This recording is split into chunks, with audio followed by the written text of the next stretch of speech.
Si tréner Malura vyťahol. Aj za tréner Kalvody som tu bol a potom sa to nejak, keď prišiel tréner Dekaš, tak sa to nejak ututlalo a teraz si ma vyťahol tréner Jurkemik, tak som zvedavý a zápisné to zatiaľ neriešim. No, v druhej líge určite, no. Nervozita bola pred zápasom, ale ja už som vybehol na ihrisko, tak už vôbec.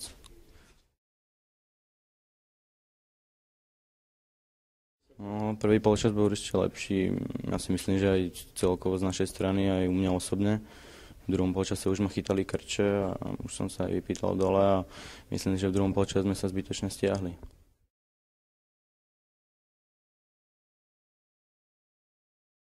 Určite my sme si hovorili, že treba v tom pokračovať a že jednoducho musíme pridať druhý gól, pretože kým nepridáme ten druhý gól, tak oni budú stále kúsať a ukázalo sa, že nešťastný druhý gól a sme smutní.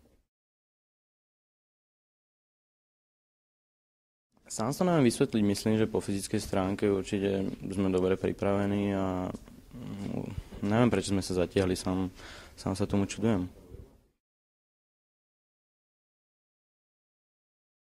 No to už ja ani neviem, ja už som bol na striedačke, jak to tam bolo a akurát som sa bavil s Přemom Kováčom z Kovín, že to by gól vlastne nebylo, že nemá to tam tečo, ale je to škoda. A ešte nech dostaneme gól v 50, ale dostaneme gól v 90, to je.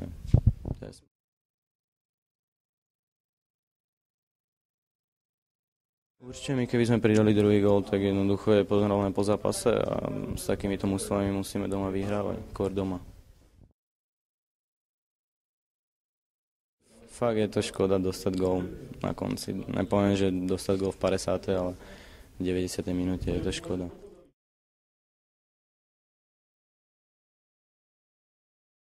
Ja nemôžem hovoriť takto, ja som v tej kabíne vlastne od stredy a pre mňa je to tým horšie, že ja som sa zažil aj v nedeľu s Mutenicami, takisto dostať gól v 89. teraz, tak ja dúfam, že teraz ako budem hrať, už sa to nestane, lebo je to fakt smola a nálada ako fakt nič moc. No, určitě jsem rád, že jsem že jsem dostal tu šanci od trenéra a snažil jsem se na hřišti mu vrátit důvěru, jako, že budu dobře chytat. Strašně mi to mrzí, že jsme dostali góla takhle v 90. minutě a už je to několikátý zápas. Tak jo, já jsem za to rád, že jsem si zachytal, že golman je tomu toho, aby něco chytil, že jo, takže to bylo tak. Škoda, že jsme tam teďka ještě ke koncu nedali na 2-1, bylo by to úplně jináčí. No.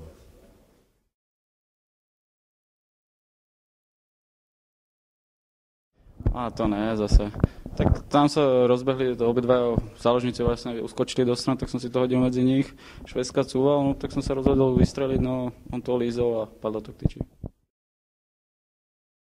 Ja neviem, asi od polky. A tak nikoho som neurobil, to som si iba hodil medzi nich.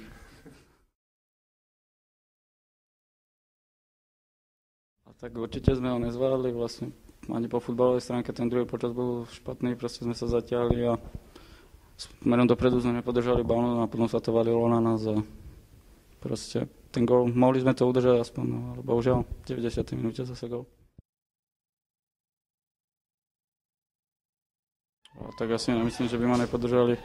Proste teďko sa mi darí, takže som rád. My sme sa tak skutočne dohodli, že sa máme točiť, tak sa točíme, určite je to aj trenér nám to hovoril, takže. Tak určite chceme vyhrať a chceme udržať ten výsledok a potom sa bojíme hrať dopredu a z toho to vyplýva proste.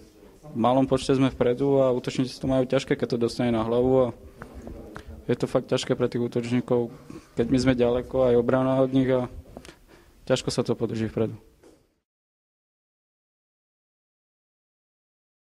Neviem, čo to určite sú tam aj chyby a určite to fakt, keď sa valí jeden útok za druhým na obranu, tak je to ťažké aj pre nich neurobiť chybu. Z toho to vyplýva.